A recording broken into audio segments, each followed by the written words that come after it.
In today's video, I'm going to teach you how to replace missing fonts in PowerPoint.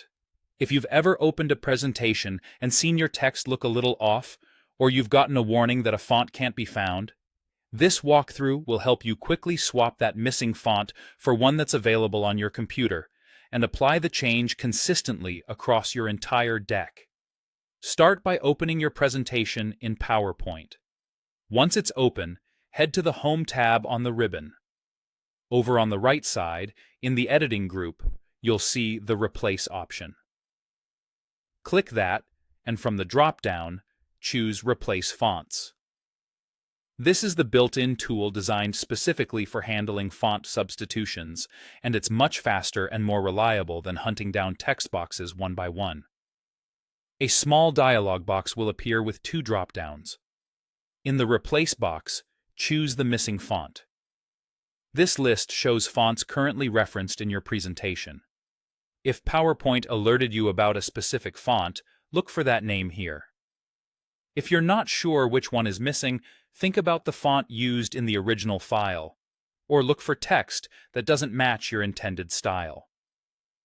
Next, in the With box, select the new font you want to use.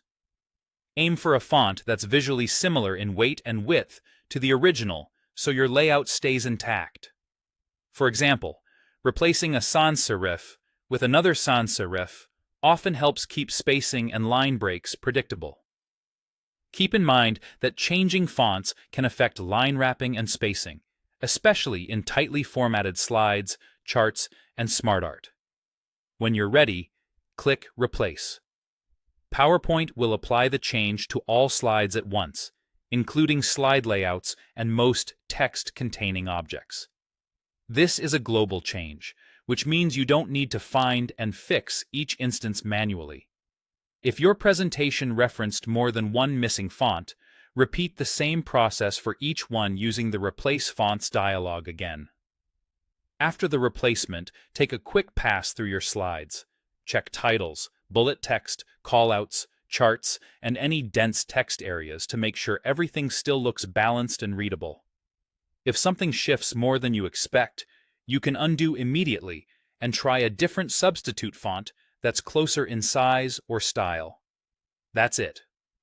You've replaced the missing font across your presentation in just a few clicks, keeping your design consistent and your message clear.